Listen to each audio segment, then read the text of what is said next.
আমার বৌদি দেখতে ভীষণ সুন্দরী ছিল। সে এতটাই সুন্দরী যে মেয়েরাও তার চেহারা দেখে আকৃষ্ট হয়ে যেত। আমার দাদার একটা ভুল সিদ্ধান্তের জন্য আজ আমার পুরো জীবনটাই নষ্ট হয়ে গেছে। আমার দাদা যেই মেয়েটাকে বিয়ে করে নিয়ে এসেছিল সেই মেয়েটা সামাজিক মাধ্যমে মানে সোশ্যাল মিডিয়াতে বিখ্যাত হওয়ার জন্য আজ আমার জীবনটা নষ্ট করে দিয়েছে। আমার নাম উষা। আমার দাদা একদিন হঠাৎ করে একটা মেয়েকে বিয়ে করে বাড়িতে নিয়ে এলো। শুধুমাত্র ওই মেয়েটার জন্য আমি আজ আত্মহত্যা করার কথা ভাবতে বাধ্য হয়ে গেছি। কী কারণে আমি আজ আত্মহত্যা করার কথা ভাবতে বাধ্য হয়েছি, সেই সত্য কথাটি আমি আজ আপনাদের গল্পের মাধ্যমে শোনাতে চলেছি। আমার দাদা এমন একটা মেয়েকে বিয়ে করে বাড়িতে নিয়ে এসেছিল যেই মেয়েটা আমার পুরো জীবনটাকে শেষ করে দিয়েছিল। যেই মেয়েটার মাথায় সোশ্যাল মিডিয়াতে ভাইরাল হওয়ার ভূত চেপেছিল। দাদার বউ তো সারাক্ষণ মোবাইলে নিজের রিল করতে ব্যস্ত থাকতো।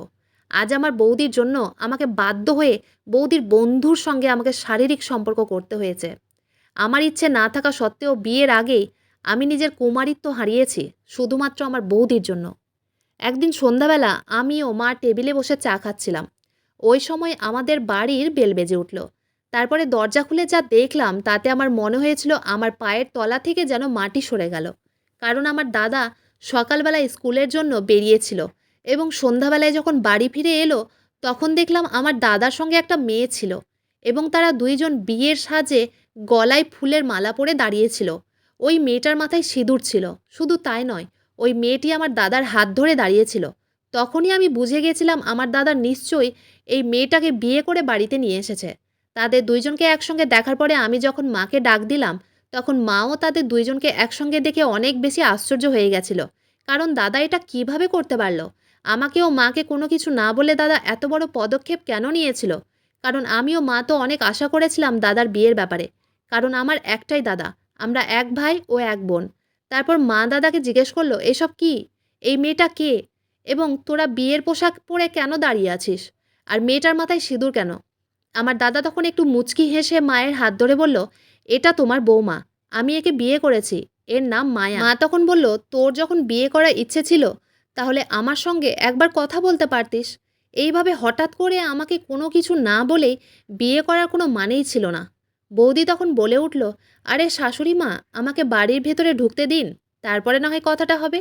এই কথাটা বলে বৌদি বাড়ির ভিতরে ঢুকে নিজের মোবাইলটা বের করে আমার সঙ্গে সেলফি তুলতে শুরু করে দিল।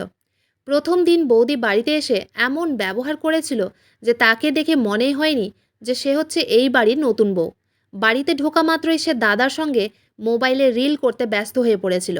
বাড়িতে একটা নতুন বউ এলে তার মধ্যে যে নম্রতা, স্থিরতা ও ভদ্রতা থাকে সেটা আমার বৌদির মধ্যে একটুও ছিল না। প্রথম দিন থেকেই আমার ও মায়ের বৌদির অতিরিক্ত চাঞ্চল্যতার স্বভাব ভালো লাগতো না। আমার দাদা যে কী ভেবে হঠাৎ করে সেদিন এই মেয়েটাকে বিয়ে করে আমাদের বাড়িতে নিয়ে এসেছিল তা ভগবান জানে। সেদিন থেকে আমার জীবনের খারাপ অধ্যায় শুরু হয়ে গেছিল। আসলে আমাদের বাড়ির সমস্ত দায়িত্ব আমার দাদার ঘাড়ে ছিল। আমার বাবার মারা যাওয়ার পরে আমার দাদা একটা প্রাইভেট স্কুলে জব করত। আমার দাদা একজন দায়িত্বশীল পুরুষ ছিল। বাবার মারা যাওয়ার পরে সংসারের সব দায়িত্ব দাদা নিজের ঘাড়ে নিয়েছিল। তাই দাদা যখন ওইভাবে বিয়ে করে নিয়ে এসেছিল তারপরেও মা ও আমি দাদাকে কিচ্ছু বলতে পারিনি। কারণ দাদা এমনিতেই আমাদের জন্য অনেক করেছিল। সেদিন যখন ওই মেয়েটাকে বিয়ে করে নিয়ে এসেছিল তখন দাদা আমাকে ও মাকে একটাই কথা বলেছিল, দাদা নাকি ওই মেয়েটাকে পছন্দ করত। ওই মেয়েটার বাবা মা কিছু কারণবশত মেয়েটাকে বাড়ি থেকে বের করে দিয়েছে। তাই দাদা তাকে বিয়ে করে আমাদের বাড়িতে নিয়ে এসেছে। মায়ের ও আমার আর কিচ্ছু করার ছিল না। যা হওয়ার তা তো হয়েই গেছিল। তারপর সেদিন রাতের বেলা আমার দাদা ও বৌদির ফুলশয্যার রাত ছিল। কিন্তু অর্ধেক রাতে দাদা ও বৌদির রুম থেকে চিৎকার ও চেঁচামেচির আওয়াজ শোনা যায়। সেদিন তো আমাদের এমনিতেই খুব মন খারাপ ছিল। কিন্তু রাতের বেলা যখন দাদা ও বৌদির ঘর থেকে চিৎকারের আওয়াজ আসে তখন না পেরে আমি ও মা তাদের রুমের দিকে গেলাম। সেখানে যখন তাদের রুমের দরজায় বাড়ি দিলাম তখন দাদা এসে দরজা খুলল। আমি ও মা যখন জিজ্ঞেস করলাম, কি হয়েছে, তোমরা দুইজন কেন এইভাবে চিৎকার চেঁচামেচি করছো? দাদা তখন মাকে যা বলল সেটা শুনে তো আমার পায়ের তলা থেকে যেন মাটি সরে গেল। কারণ একটা মেয়ে কিভাবে এত বেহায়া ও নির্লজ্জ হতে পারে? আসলে দাদা যখন ফুলশয্যার রাতে বৌদির সঙ্গে সম্পর্ক করছিল তখন তাদের ওই সুন্দর মুহূর্তটা আমার বৌদি নিজের মোবাইলে ক্যাপচার করেছিল। শুধু তাই নয়, তাদের ওই মুহূর্তটা সোশ্যাল মিডিয়াতে পোস্ট করেছিল। তারপর দাদা এটা জানতে পেরে বৌদির সঙ্গে অনেক ঝগড়া করেছিল এবং বৌদিকে বকাবকি করেছিল। আমার বৌদি সোশ্যাল মিডিয়াতে ভাইরাল হওয়ার জন্য এত বেশি উদ্বিগ্ন ছিল যে তাদের স্বামী স্ত্রীর গোপনীয় মুহূর্ত নিজের মোবাইলে ক্যাপচার করে রিল বানিয়ে সোশ্যাল মিডিয়াতে আপলোড করেছিল। সেদিন সারা রাত আমার দাদা বৌদির সঙ্গে ঝগড়া করেছিল ও ঝামেলা করেছিল। এতে আমার ও মায়ের কিছু করার ছিল না, কারণ বৌদি অনেক বড় অন্যায় কাজ করেছিল। পরের দিন সকালবেলা দাদা না খেয়ে রাগ করে স্কুলে চলে গেছিল। আমি ওই সময় কলেজ যাওয়ার জন্য রেডি হচ্ছিলাম, আর মা মন্দির যাওয়ার জন্য তৈরি হচ্ছিল। ঠিক ওই সময় বাড়িতে একটা ছেলে আসে। আমি ও মা যখন জিজ্ঞেস করলাম, আপনি কাকে চান? ওই ছেলেটা তখন বলল, এটা তো মায়ার শ্বশুর বাড়ি। মা তখন বলল, হ্যাঁ। ঠিক ওই সময় মায়া বৌদি নিজের রুম থেকে বেরিয়ে এসে ওই ছেলেটাকে দেখে জড়িয়ে ধরল। ওই ছেলেটাকে যখন জড়িয়ে ধরল, তখন আমি আর মা আশ্চর্য হয়ে তাদের দিকেই তাকিয়েছিলাম, কারণ আমার দাদা বলেছিল বৌদির নাকি তার বাবার বাড়ির কারোর সঙ্গে সম্পর্ক নেই। তাহলে এই ছেলেটা কে ছিল যাকে সে এইভাবে জড়িয়ে ধরেছিল? আমার মা না থাকতে পেরে বৌদিকে বলল, বৌমা, এই ছেলেটা কে? আর তুমি এইভাবে ছেলেটাকে জড়িয়ে ধরলে কেন? তোমার তো একটু লজ্জা করা উচিত। বৌদি তখন হেসে বলল, কিসের লজ্জা? এটা তো আমার মামাতো ভাই। আমার বাড়ির সবাই আমার সঙ্গ ছেড়ে দিয়েছে, কিন্তু আমার মামাতো ভাই কোনো দিন আমাকে একা ছাড়েনি। আমার যখন যা দরকার হয়েছে আমার ভাই আমাকে সাহায্য করেছে। এদিকে আমার কলেজ যেতে দেরি হচ্ছিল, তাই আমি যখন মাকে বললাম, মা, আমি কলেজ যাচ্ছি, মা তখন বৌদিকে বলল, ঠিক আছে, তুমি তোমার দাদার খাতির যত্ন করো, আমি মন্দিরে যাচ্ছি। ওই সময় আমি ও মা বাড়ি থেকে একসঙ্গে বেরিয়েছিলাম। বাড়ির বাইরে এসে আমি মাকে বলেছিলাম, মা, এইভাবে বৌদিকে বাড়িতে একা ছেড়ে তোমার যাওয়াটা ঠিক হবে না, তুমি না হয় বাড়িতেই থাকো। মা তখন বলল, আমাকে আজকে মন্দিরে যেতেই হবে, আমি আজ পুজো দেব। আর এমনিতেও ও একা কোথায় আছে, ওর ভাই তো এসেছে, ততক্ষণে আমি মন্দির থেকে বাড়ি ফিরে আসব। আমার বৌদি ও তার ভাইয়ের অত বেশি ঘনিষ্ঠতা দেখে আমার মনে একটু সন্দেহ হয়েছিল, তাই আমি দাদাকে ফোন করে বলেছিলাম যে আমাদের বাড়িতে বৌদির একটা মামাতো ভাই এসেছে। দাদা তখন বলেছিল, সুভাষ তো? সুভাষের সঙ্গে মায়ার খুব ভালো সম্পর্ক আছে। সুভাষ মায়ার মামাতো ভাই। আমার বৌদির মামাতো ভাইয়ের নাম সুভাষ। দাদাকে ফোন করার পরে দাদার কথা শুনে বৌদি ও সুভাষের প্রতি আমার মনে যেটা সন্দেহ ছিল সেটা দূর হয়েছিল। কিন্তু যত দিন যাচ্ছিল বৌদির প্রতি আমার মনের সন্দেহ বেড়েই চলেছিল। আমার দাদা তো প্রত্যেক দিন সকালে বেরিয়ে যেত এবং সন্ধ্যাবেলায় বাড়ি ফিরে আসতো। এদিকে আমার বৌদির মামাতো ভাই মানে সুভাষ প্রত্যেক দিন আমাদের বাড়িতে আসতো, আর বৌদি তাকে নিজের বেডরুমে নিয়ে গিয়ে তার সঙ্গে ভিডিও করতে ব্যস্ত থাকতো, আর বলতো সে নাকি সুভাষের সঙ্গে রিল করছে এবং সে খুব তাড়াতাড়ি সোশ্যাল মিডিয়াতে বিখ্যাত হবে। সেদিন আমি কলেজ যাইনি, বাড়িতেই ছিলাম। তারপর দেখলাম মায়ের মন্দির চলে যাওয়ার পরে বৌদির মামাতো ভাই মানে সুভাষ আমাদের বাড়িতে এলো। এমনিতেও আমি সুভাষকে পছন্দ করতাম না, কারণ আমার মনে হতো সে আমাকে যেন নোংরা দৃষ্টিতে তাকিয়ে থাকে। তাই সুভাষ যখন আমাদের বাড়িতে আসতো আমি তখন নিজের রুমের ভিতরে চলে যেতাম। সেদিন আমি নিজের রুমে বসেছিলাম। তারপর আমার বৌদির রুম থেকে অনেক জোরে হাসির শব্দ পেয়ে আমি যখন আমার রুম থেকে বেরিয়ে তাদের রুমের দিকে গেলাম, তখন দেখলাম আমার বৌদি একটা স্ট্যান্ডের মধ্যে মোবাইলটাকে অন করে রেখেছে এবং সুভাষের সঙ্গে গা ঘেঁষে তার সঙ্গে দম্পতি নাচ করছে। তারপর বৌদি আমাকে দেখতে পেয়ে বলল, তোমার দাদা তো আমার সঙ্গে রিল করে না, আর এমনিতেও তোমার দাদা ভালো অ্যাক্টিং করতে পারে না, কিন্তু আমার সুভাষ দাদা অনেক ভালো অ্যাক্টিং করতে পারে। তাই আমি সুভাষের সঙ্গে প্র্যাকটিস করছি এবং ভাবছি তার সঙ্গে প্রত্যেক দিন রিল দিব। এতে আমি একদিন অবশ্যই ভাইরাল হয়ে যাব। তাই আগেই বলে দিচ্ছি, তুমি আমাদের দুইজনকে একসঙ্গে দেখে কিছু খারাপ ভেবে বসো না। বৌদির কথা শুনে আমি রাগে তাকে কিছু না বলে সেখান থেকে নিজের রুমে চলে এসেছিলাম, কারণ আমার বৌদির ব্যবহার ও চালচলন দেখে আমি বুঝে গেছিলাম সে একেবারে বেহায়া ও নির্লজ্জ একটা মেয়ে। না হলে কি সে এইভাবে নিজের শ্বশুরবাড়িতে তার মামাতো ভাইয়ের সঙ্গে জড়িয়ে ধরে ভিডিও করতে পারে? আমার বৌদি তো সোশ্যাল মিডিয়াতে ভাইরাল হওয়ার জন্য এত বেশি আসক্ত ছিল যে সে তো সব কিছু করতে রাজি ছিল। সে তার সমস্ত সীমা পার করে দিয়েছিল। সুভাষ যখন প্রত্যেক দিন আমাদের বাড়িতে আসতো এবং বৌদির সঙ্গে ভিডিও করতো, এই ব্যাপারে আমি দাদার সঙ্গে একদিন পার্সোনালভাবে কথা বলেছিলাম। দাদাকে বলেছিলাম যে সুভাষকে আমার মোটেই ভালো লাগে না এবং সে প্রত্যেক দিন আমাদের বাড়িতে এসে বৌদির সঙ্গে ভিডিও করে। দাদা তখন বলেছিল, এখন হচ্ছে মডার্ন যুগ, ভিডিও করা একটা নর্মাল ব্যাপার, আর ও তো কোনো আলগা মানুষের সাথে ভিডিও করেনি, ওর দাদার সঙ্গেই ভিডিও করেছে, এতে খারাপ মনে করার কিছু নেই। সেদিন যদি দাদা আমার কথা বুঝতো তাহলে আজ এত খারাপ দিন আমার জীবনে আসতো না। পরে আমি বুঝতে পেরেছিলাম আমার বৌদি তো শুধুমাত্র দাদাকে ব্যবহার করার জন্য তার সঙ্গে বিয়ে করেছে, সে দাদাকে মোটেই ভালোবাসতো না। কিন্তু এই কথাগুলো আমি দাদাকে বোঝাতে পারিনি, কারণ আমি জানতাম কোনো প্রমাণ ছাড়া দাদা আমার কথার বিশ্বাস করবে না। এদিকে দিন দিন আমার বৌদি দাদার সঙ্গে ঝগড়া করতো। কখনো এটা বলে বায়না করতো যে সে 1.5 লক্ষ টাকা দামের মোবাইল নেবে, আবার সে কখনো এটা বলে বায়না করতো দামি দামি কাপড় চোপড় নেবে, শুধুমাত্র মোবাইলে ভিডিও তৈরি করার জন্য। আমার মা তো তখন দাদাকে বারণ করতো যে বৌদির উদ্ভট বায়নাগুলো যাতে পূরণ না করে। তখন বৌদি আমার মায়ের সঙ্গে ঝামেলা করতো ও বলতো, আপনি ও আপনার মেয়ে নিজের সমস্ত চাহিদা আমার বরের টাকা দিয়ে পূরণ করেন, আর আমি যখন আমার বরের কাছে কিছু বায়না করি তখন আপনি বাধা দেন। আমার বরের টাকায় আমার অধিকার আছে, আপনার অধিকার নেই, তাই আমি যখন যেটা চাইবো তখন সেটা দিতে হবে। আমার বৌদি তো 1.5 লক্ষ টাকা দামের মোবাইল নেওয়ার জন্য জেদ করে বসেছিল। আমার দাদা যেহেতু বৌদিকে অনেক ভালোবাসতো, আমার দাদা তখন বৌদিকে বলেছিল, তুমি 20 থেকে 30 হাজার টাকার মধ্যে একটা ভালো মোবাইল দেখো না, আমি তোমাকে ওর থেকে বেশি দামের মোবাইল কিনে দিতে পারবো না। বৌদি তখন মুখের উপরে দাদাকে বলতো, তুমি শুধু তোমার মা ও তোমার বোনের চাহিদা পূরণ করো, আর আমি কিছু চাইলে তোমার কাছে তখন টাকা থাকে না, তুমি আমাকে এই ভালোবাসো। যত দিন যাচ্ছিল ততই বৌদির উপরে আমার সন্দেহ বেড়ে যাচ্ছিল, তাই আমি বৌদির উপরে নজর দিয়ে থাকতাম। আর এই কথাটা বৌদি বুঝতে পেরেছিল যে আমি তার উপরে নজর রেখেছি। সেদিন সন্ধ্যাবেলায় আমার বৌদি দাদার বাড়ি ফেরার পরে হাউমাউ করে কাঁদতে শুরু করেছিল। তার কান্না শুনে আমার দাদা যখন রুমে গেল, তার কিছুক্ষণ পরেই দাদা চিৎকার করে আমাকে ডাকতে শুরু করলো। আমি যখন দাদার রুমে গেলাম তখন দাদা আমাকে বকাবকি শুরু করে দিল এবং বলল, তুই সারাক্ষণ তোর বৌদির পেছনে কেন লাগিস? তোর বৌদিকে তো আমি শাসন করি। তোর বৌদি যে 1.5 লক্ষ টাকা দামের মোবাইল চেয়েছিল, আমি তো ওকে সেটা কিনে দিনি। আর ও তো সেটার জন্য ঝামেলাও করেনি, ও তো শান্ত হয়ে আছে। তারপরেও তোর কেন এত মাথা ব্যথা মায়াকে নিয়ে?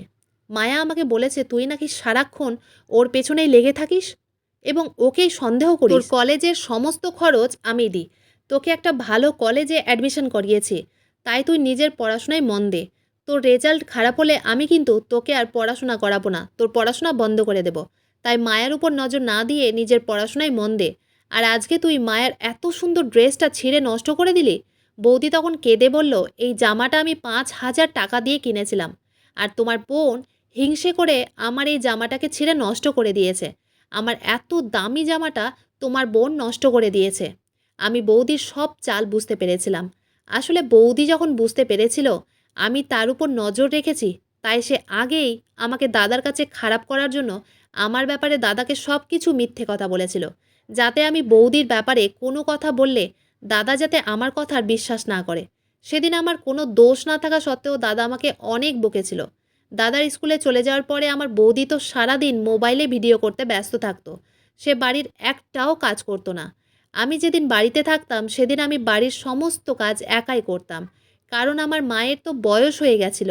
তাই মায়ের কষ্ট হবে এই কথাটা ভেবে আমি কাউকেই কিছু না বলে আমি একা বাড়ির সমস্ত কাজ করে নিতাম। এদিকে দাদার স্কুলে চলে যাওয়ার পরে সুভাষ প্রত্যেক দিন আমাদের বাড়িতে আসতো। আমি তো বেশিরভাগ দিন কলেজে চলে যেতাম। সেদিনও আমি যখন কলেজের জন্য রেডি হয়ে বাড়ি থেকে বেরোলাম তখন সুভাষ আমাদের বাড়িতে ঢুকে পড়ল। ওই সময় মা বাড়িতে ছিল না, আমার বৌদি বাড়িতে একাই ছিল। সুভাষকে দেখলেই আমার পুরো শরীর তেলে বেগুনে জ্বলে উঠত, কারণ আমার তাকে মোটেই ভালো লাগতো না। জানি না কেন আমি যখন প্রথম দিন সুভাষকে আমাদের বাড়িতে দেখেছিলাম সেদিন আমার সুভাষের উপরে সন্দেহ হয়েছিল। তারপর সেদিন কলেজে যাওয়ার পরে হঠাৎ করেই কলেজে আমার শরীর খারাপ হয়ে যায়। তখন না পেরে আমাকে বাধ্য হয়ে কলেজ থেকে বাড়ি ফিরে আসতে হয়। আমি যখন বাড়ি ফিরে এলাম তখন দেখলাম বাড়ির দরজা খোলা ছিল, ভেতর থেকে লক করা ছিল না। তারপর দরজা খুলে আমি যখন ভেতরে ঢুকলাম তখন চুপচাপ নিজের রুমে গিয়ে কলেজের ব্যাগটা রেখে 1 গ্লাস জল খেলাম। জলটা খাওয়ার পরে আমি কিছুক্ষণ বসেছিলাম। তারপর ভাবলাম একটা ওষুধ খেলে শরীরটা আমার ঠিক লাগবে। তারপর নিজের ড্রয়ার থেকে একটা ওষুধ বের করে খেলাম। তারপর মনে হলো আমার মায়ের ঘরে গিয়ে মায়ের সঙ্গে দেখা করে আসি। রুম থেকে বেরিয়ে মায়ের রুমের দিকেই যাচ্ছিলাম, তখন মনে হলো বৌদির রুম থেকে একটা উদ্ভট শব্দ আসছে। আমি তখন মায়ের রুমের দিকে না গিয়ে বৌদির রুমের দিকেই যাচ্ছিলাম। বৌদির রুমের দিকে যেতেই ভেতর থেকে অন্যরকম একটা আওয়াজ আসতে শুরু হলো। আওয়াজটা শুনে আমার মনে তো সন্দেহ হয়েছিল যে আমার বৌদি নিশ্চয়ই কারোর সঙ্গে সম্পর্কে লিপ্ত আছে, কিন্তু ওই সময় তো আমার দাদা বাড়িতে থাকে না। তাহলে আমার বৌদি ঘরের মধ্যে কার সঙ্গে ছিল? কারণ আমি যা শব্দ শুনতে পাচ্ছিলাম সেই শব্দ শুনে স্পষ্ট বোঝা যাচ্ছিল যে ঘরের ভিতরে কেউ শারীরিক সম্পর্ক করছে। তাহলে আমার সন্দেহটা কি একদম সঠিক ছিল? সেটা জানার জন্যই আমি যখন তাদের দরজার লকে হাত দিলাম তখন দরজাটা খুলে গিয়ে ভেতরের যা দৃশ্য দেখলাম তাতে আমার পায়ের তলা থেকে যেন মাটি সরে গেল। তখন মনে হচ্ছিল আমার মাথায় যেন আকাশ ভেঙে পড়েছে।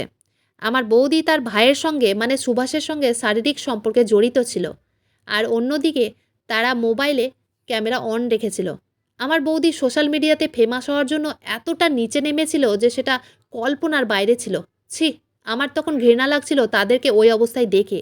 আমি তখন লজ্জায় সেখান থেকে দৌড়ে গিয়ে মায়ের রুমে গেলাম। কিন্তু মায়ের রুমে ঢুকে দেখলাম মা রুমের মধ্যে ছিল না। তাহলে এই সময় আমার মা কোথায় গিয়েছিল? তারপর আমি দৌড়ে নিজের রুমে গেলাম এবং বিছানায় বসে কাঁদতে শুরু করলাম। আর ভাবছিলাম এবার আমি এই কথাগুলো কিভাবে দাদাকে বলবো। আমি তো কিছুই বুঝতে পারছিলাম না যে একটা মহিলা সামাজিক মাধ্যমে বিখ্যাত হওয়ার জন্য এত বেশি আসক্ত হয়েছিল যে সে তো সব কিছু করতে রাজি ছিল। সে তার মান সম্মান সব কিছু শেষ করে দিয়েছিল এবং তার সাথে আমাকেও শেষ করে দিয়েছিল। আমার তো ভাবতেই ঘেন্না লাগছিল যে আমার বৌদি তার ভাইয়ের সঙ্গে শারীরিক সম্পর্কে লিপ্ত ছিল। কিভাবে সে একজন বিবাহিত মহিলা হওয়া সত্ত্বেও তার ভাইয়ের সঙ্গে এত নোংরা জঘন্যতম কাজ করতে পারল। তারপর কিছুক্ষণ পরে সুভাষ আমার রুমে এলো। সুভাষ যখন আমার রুমে এলো তখন আমি তাকে চিৎকার করে বললাম, তুমি আমার রুমে কেন এসেছো? এখান থেকে বেরিয়ে যাও, আমি তোমার মুখ দেখতে চাই না। সুভাষ তখন হঠাৎ করে আমার পায়ের কাছে এসে আমার পা জড়িয়ে ধরে বলল, উষা, আমাকে ক্ষমা করে দাও। আমি আজকে অনেক বড় অন্যায় করেছি। রিল করার সময় ভুলে গেছিলাম যে আমি তোমার বৌদির মামাতো ভাই। দয়া করে তুমি এই কথাগুলো কাউকে বলো না, না হলে আমার বোনের সংসার নষ্ট হয়ে যাবে। মানুষ মাত্রই ভুল হয়। আমি স্বীকার করছি যে আমি যা করেছি সেটা ভুল করেছি, কিন্তু এই ভুল আর কখনো হবে না।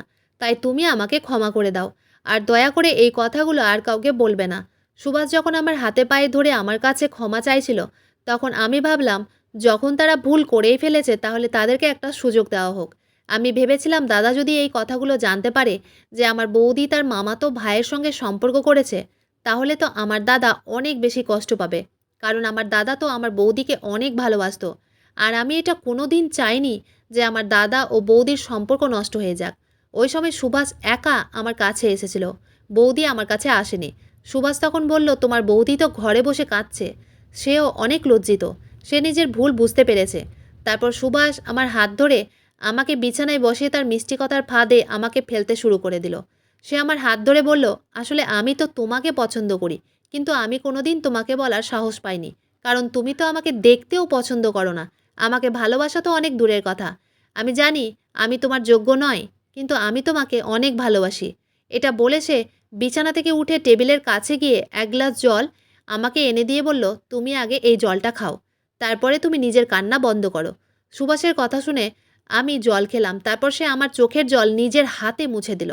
তারপর ধীরে ধীরে আমি তার নম্র ব্যবহার দেখে তার দিকে আকর্ষিত হয়ে যাচ্ছিলাম। জানি না ওই সময় আমার কি হয়েছিল। আমি সুভাষের মিষ্টি কথার ফাঁদে ফেঁসে গেছিলাম। এক মুহূর্তের জন্য মনে হয়েছিল আমি হয়তো তাকে আগে ভুল ভাবতাম। এক মুহূর্তের জন্য এটাও মনে হয়েছিল সুভাষ হয়তো একজন ভালো মনের মানুষ। তারপরে আমার সঙ্গে যা হলো সেটা শোনার পরে আপনাদের চোখ থেকে জল বেরিয়ে আসবে। তারপর সুভাষ আমাকে জড়িয়ে ধরে আমার মাথায় হাত বুলিয়ে বলল, আমি তোমাকে অনেক ভালোবাসি ও পছন্দ করি। আমি জানি তুমিও আমাকে মনে মনে পছন্দ করো। আমি তোমার দাদাকে বলবো আমাদের দুইজনের বিয়ের ব্যাপারে।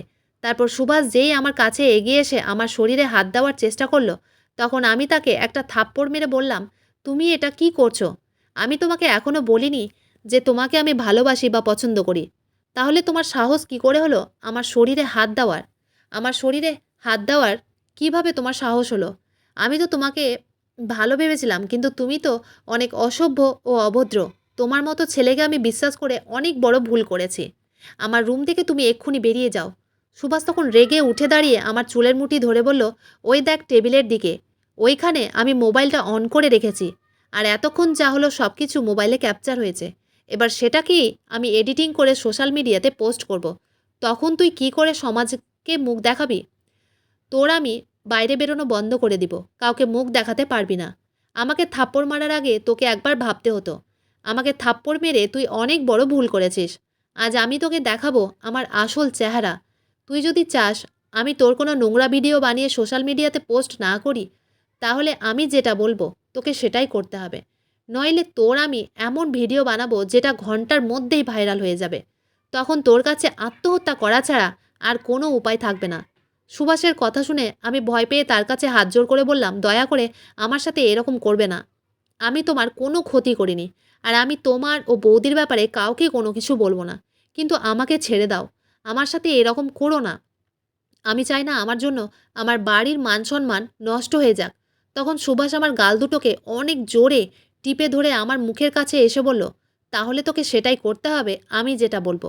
তারপর আমি কাঁদতে কাঁদতে সুভাষের কাছে অনেক অনুরোধ করলাম যাতে আমাকে ছেড়ে দেয়, কিন্তু ওই শয়তান আমার একটাও কথা শুনেনি। বাধ্য হয়ে আমাকে তার সব কথা মেনে নিতে হয়েছিল। তারপর সে আমার সঙ্গে জোর জবরদস্তি সম্পর্ক করেছিল। ওই সময় আমি বৌদিকে ডাক দিচ্ছিলাম আর চিৎকার করে কাঁদছিলাম। সুভাষ তখন আমার মুখে হাত দিয়ে আমার মুখটাকে চেপে ধরেছিল। তখন মনে হচ্ছিল আমার দমটা যেন বন্ধ হয়ে আসছে। এদিকে সে জোর করে আমাকে ভোগ করছিল। আর ওই সময় সে তার মোবাইলে সব কিছু ক্যাপচার করছিল। সব কিছু হয়ে যাওয়ার পরে সে তখন আমার মুখের কাছে এসে বলল, আজ তোকে একটা সত্যি কথা বলছি।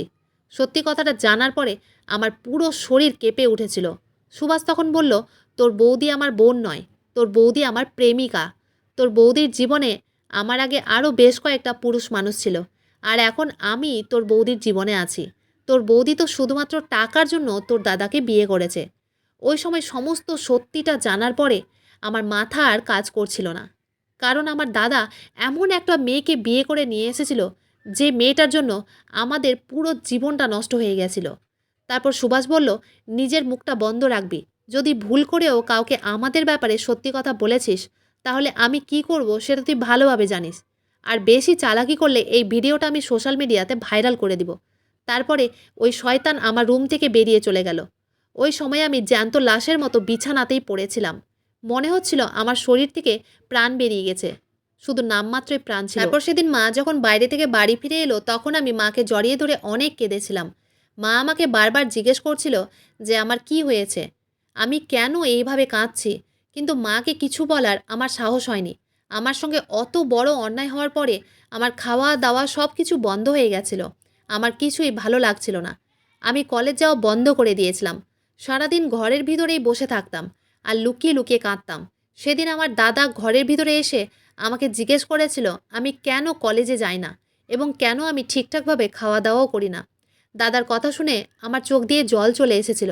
ভেবেছিলাম আমার দাদাকে এবার সব কথা বলে দেব এবং সব সত্যি কথা বলে দেব।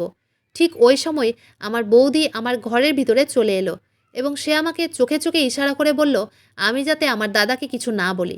সেদিন সন্ধ্যাবেলায় যখন সুভাষ আমাকে আমার নোংরা ভিডিও মোবাইলে পাঠিয়েছিল তখন ভয়ে ও ঘৃণায় আমার নিজেকে শেষ করে দিতে ইচ্ছে হয়েছিল। তখন আমি আত্মহত্যা করার সিদ্ধান্ত নিয়েছিলাম। আমি জানি এটা আমার ভুল সিদ্ধান্ত ছিল। আমি নিজের ঘরের দরজা বন্ধ করে ভেবেছিলাম এবার আমি আত্মহত্যা করব, কিন্তু আমি পারিনি। তারপর না পেরে আমি যখন রুমের ভিতরেই চিৎকার করে কাঁদছিলাম আর নিজের কপাল দেওয়ালের মধ্যে ঠুকে যাচ্ছিলাম, তখন বাড়ির লোক আমার কান্নার আওয়াজ শুনে আমার রুমে এসে জিজ্ঞেস করলো আমি কেন এইভাবে পাগলামি করছি। আমার দাদা আমাকে জড়িয়ে ধরে আমার মাথায় হাত বুলিয়ে বলল, তোর কি হয়েছে, আমাকে সব সত্যি কথা বল। তুই কেন এরকম করছিস? তোর ভয়ের কোনো কারণ নেই। তোকে কেউ কিছু বলেছে? না কোনো ছেলে তোকে বিরক্ত করেছে? আমি তখন আর সহ্য করতে না পেরে দাদাকে মায়া বৌদি ও সুভাষের ব্যাপারে সব সত্যি কথা বলে দিলাম। দাদা তখনও আমার কথা বিশ্বাস করতে রাজি হয়নি। তখন না পেরে বাধ্য হয়ে আমাকে আমার ও সুভাষের সেই নোংরা ভিডিও দাদাকে দেখাতে হয়েছিল, কারণ আমার কাছে আর কোনো উপায় ছিল না। আমি ভেবেছিলাম আমার কথায় দাদা হয়তো বিশ্বাস করবে, কিন্তু দাদা আমার কথা বিশ্বাস করেনি। তাই বাধ্য হয়ে আমার নোংরা ভিডিওটা আমার দাদাকে দেখাতে হয়েছিল। ভিডিও দেখার পরে দাদা নিজের রাগ সামলাতে না পেরে আমার বৌদিকে অনেক মেরেছিল। তারপর আমি বৌদির ব্যাপারে সব সত্যি কথা বলেছিলাম যে সুভাষ বৌদির কোনো মামাতো ভাই নয়, সুভাষ হচ্ছে বৌদির প্রেমিক এবং সে প্রত্যেক দিন সুভাষকে আমাদের বাড়িতে ডেকে মজা করে। দাদা তখন মায়ের কাছে ও আমার কাছে ক্ষমা চেয়েছিল। সেদিন দাদা আমার বৌদিকে মারধর করে আমাদের বাড়ি থেকে বের করে দিয়েছিল এবং বলেছিল এরকম সোশ্যাল মিডিয়াতে আসক্ত হওয়া মেয়েকে আমি আমার ঘরে আর রাখতে পারবো না। এই মেয়ে আমার সব কিছু শেষ করে দিয়েছে। এই মেয়েটার জন্য আমার বোনের জীবন নষ্ট হয়ে গেছে। সেদিন আমার বৌদি আমার দাদার হাতে পায়ে ধরে ক্ষমা চেয়েছিল, কিন্তু আমার দাদা তাকে ক্ষমা করেনি, কারণ সে তো অনেক বড় পাপ কাজ করেছিল, যেই পাপের কোনো ক্ষমা ছিল না। তাই আমার দাদা আমার বৌদিকে শুধু বাড়ি থেকেই নয়, তার নিজের জীবন থেকেও বের করে ফেলে দিয়েছিল। এবং সুভাষের নামে আমি ও দাদা থানায় গিয়ে রিপোর্ট করে এসেছিলাম, কারণ সুভাষ আমাকে ভয় দেখিয়ে আমার সঙ্গে ধর্ষণ করেছিল। সুভাষকে জেল হয়ে গেছে এবং আমার দাদা আমার বৌদিকে ডিভোর্স দিয়েছে। জানি না আমার ব্যাপারে এই সমস্ত কথা জানার পরে কোনো ছেলে আমাকে নিজের স্ত্রী রূপে গ্রহণ করবে কিনা। কারণ প্রত্যেকটা মেয়ের মতো আমারও চোখে অনেক স্বপ্ন ছিল যে আমি বিয়ে হয়ে একদিন শ্বশুরবাড়িতে যাব। আমার স্বামীও আমাকে অনেক ভালোবাসবে। হয়তো আমার এই স্বপ্ন স্বপ্নই থেকে যাবে। কারণ আমি আমার দাদা ও মাকে বলেছি, আমি যদি কারো সঙ্গে বিয়ে করি তাহলে সেই ছেলেটিকে আমার ব্যাপারে সব সত্যি কথা বলে দিব। সব কিছু জানার পরে যদি কোনো ছেলে আমাকে অ্যাকসেপ্ট করতে রাজি থাকে তাহলেই আমি তার সঙ্গে বিয়ে করতে রাজি আছি। এই সোশ্যাল মিডিয়াতে ফেমাস হওয়ার চক্করে আজ আমাদের 4 জনের জীবন নষ্ট হয়ে গেছে। এই জন্যই বলে কোনো কিছুতে এত বেশি আসক্ত হওয়া ঠিক নয়, যেটাতে তার পুরো জীবনটাই নষ্ট হয়ে যায়। সেটা যে কোনো জিনিস হতে পারে। যেমন হয়তো সোশ্যাল মিডিয়া, বিড়ি, সিগারেট, মদ যে কোনো কিছুই হোক না কেন, সেটাতে আসক্ত হয়ে গেলে পুরো জীবনটাই নষ্ট হয়ে যায়। আজ আমার দাদাও ভয়ে আর দ্বিতীয় বিয়ে করতে রাজি হয়নি। আমি এখন নিজের পড়াশোনা জারি রেখেছি। চেষ্টা করছি নিজের পায়ে দাঁড়ানোর। বন্ধুরা, আজকের গল্পটি এখানেই শেষ করছি। গল্পতে কোনো ভুল ত্রুটি থাকলে ক্ষমা করে দিবেন। গল্পটি ভালো লাগলে অবশ্যই লাইক, শেয়ার, সাবস্ক্রাইব করতে ভুলবেন না। ধন্যবাদ।